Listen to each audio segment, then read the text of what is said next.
Alright guys, so here is a Maxspeedingrods coilover completely blown apart.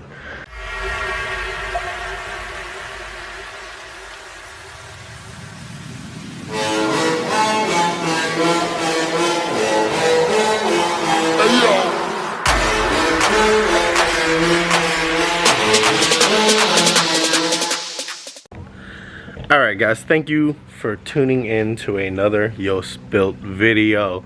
So what we're going to get into tonight is we are going to upgrade the coil spring rates on the DA. So as you guys may or may not know, this is my 91 Acura Integra. That is a cut up Lexan budget build track car. You can see no interior, fully cut, Lexan windows, homemade wing. This car started out title weight of 2445. When I first weighed the car, it weighed literally, I think 2478 or something like that. If you go back through the videos, I have a video of how lightweight I have got it. Since then, I have taken out the factory gas tank. I have put a Kirky racing seat in it. It does have no dash, no anything. It's literally just a cluster, a nitrous bottle, a seat, and a steering wheel. So this is the motor that's currently in the car. I have not turned this motor on. This is a 13.5 to 1 compression P8R, which is the big valve B20. It has a set of Crower 405-2s. Those are cams you have to custom order. They are the largest non-VTEC produced stock style camcores. They're not billet camshafts, they're regular camshafts. It has a YS1 LS tranny, which is basically a LS tranny with a GSR final drive from the factory. Batteries mounted down there in the front. So that's pretty much what this car is. The paint is a truck bed liner. Can't really tell if you can see how good it looks in the video, but it looks fantastic in person. But what we're going to focus on today are these right here. So a few weeks back, I ordered these from Swift. I have a good friend of mine that works for BC Racing. I hit him up because they sell Swift springs. He told me he could get me the spring rates I wanted. I wouldn't have to go through the waiting time and everything. So I've actually had these sitting at my house for 2 or 3 weeks now. You know, been dealing with stuff, going to events and everything like that. So let's get this unwrapped. And if you look right here, see if the camera will autofocus, you can see 62180012. That is a 12K front spring, and here is the rear. That is a 16K rear spring. So the reason why I went with these spring rates, might as well just unwrap the other ones since we're unwrapping them. These are the spring rates that the blocks drag coilovers use. All it took was a little bit of research online to figure out that. So the DA has a set of Maxspeedingrods coilovers with no top adjustment. These coilovers, brand new on eBay, are $200 shipped. Literally the cheapest coilover you can buy. So what we're going to do today is we're going to pull this coilover off. We're going to take this very soft spring that's on here, which I believe these are 6 and 10K or something like that, and we are going to replace them with our Swift upgrades. So I'm going to put you guys on a little time lapse. I'm going to pull the driver's side coilover off and show you how simple it is to swap out these springs.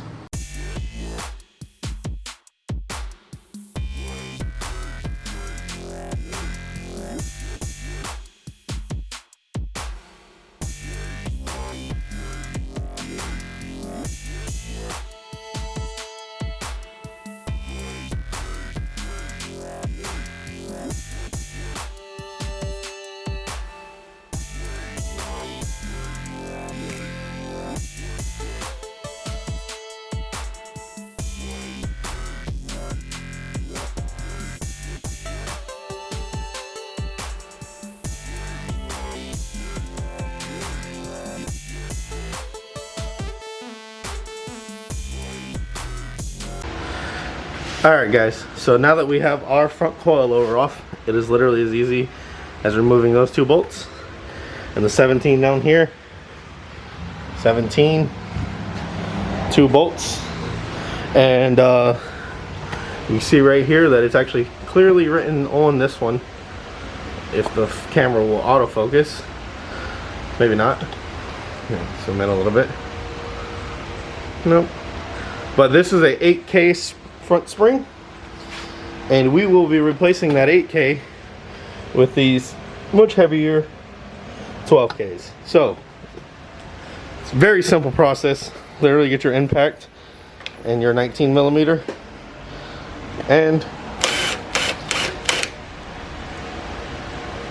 this is kind of hard to do with one hand, but it's actually not too bad. And you should be able to pop this top piece off, slide your spring out, take that off, and that's going to be replaced by that. Slide your new spring on,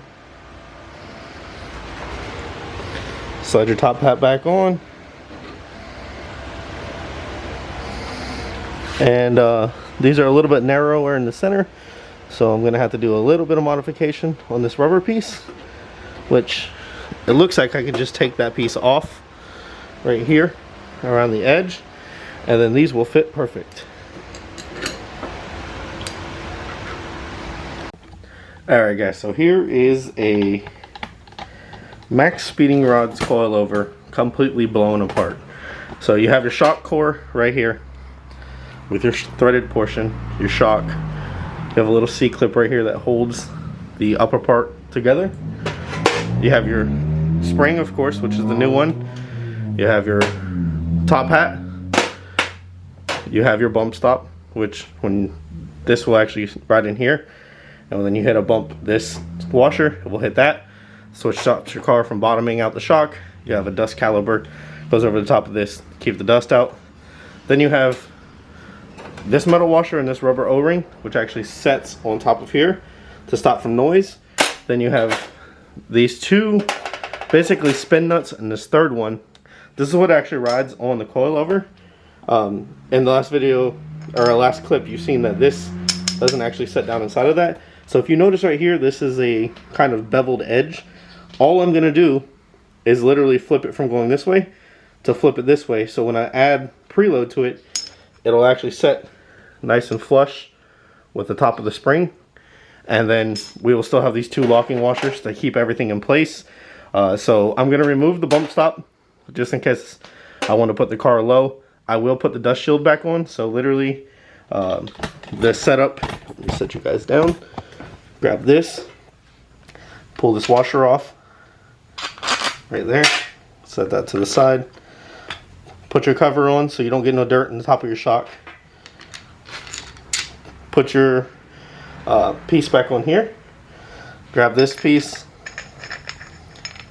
and start to spin this on.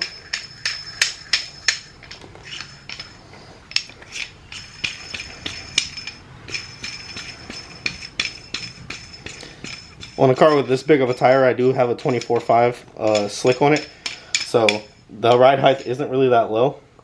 And then we can see right here, make sure the shock is aiming up, 12K. This is another rubber isolator. I just removed it off of the top hat. So now you can literally take your top hat, slide it right there, take your washer for the top, slide it back there, grab the nut that you originally took off, your 19mm, put this back together, and your coilover is back together. And then you just slide this down, and this is going to be your preload, like that. And that's how you assemble a coilover. It's pretty simple.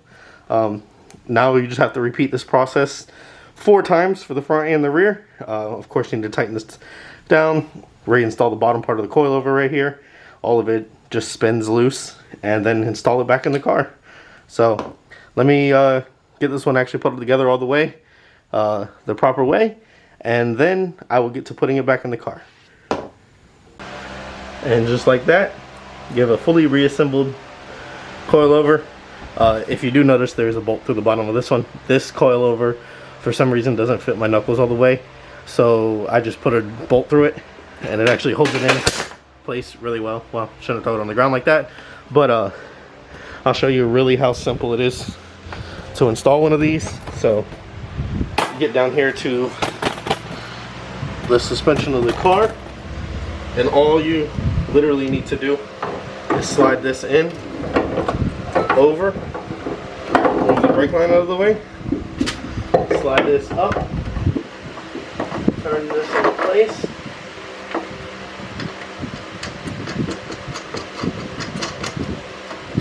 start the nut on there, start the nut on there.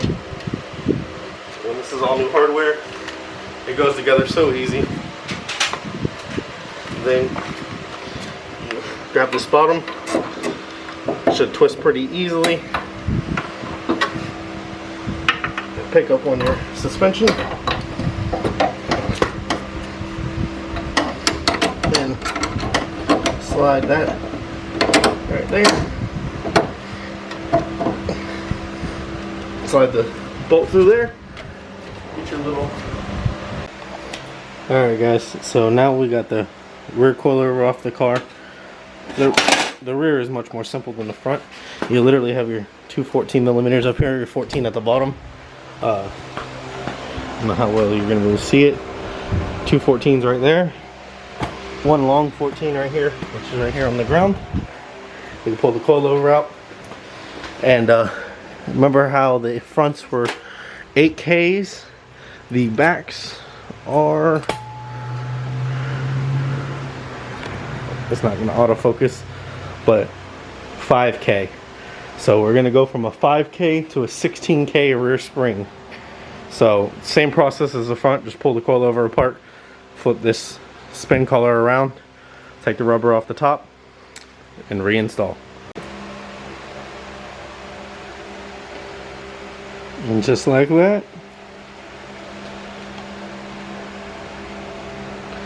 16K from 5K.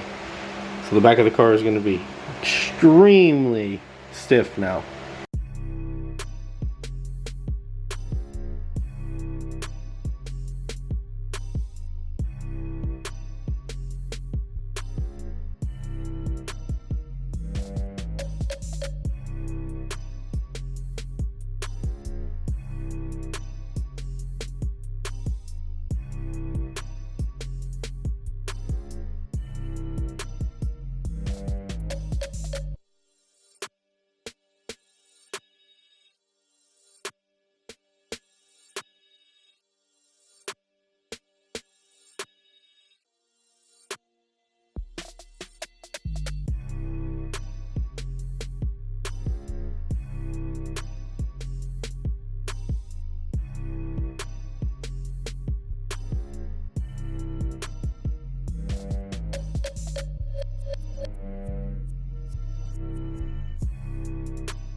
Alright guys, so we have the car back on those wheels and tires on the ground, and before, just pushing down on the car like this, the car used to move probably twice as much, and now I can, and literally it stops instantly, whereas before the car was really soft, so it would barely move, but it had a lot of travel, and you could see.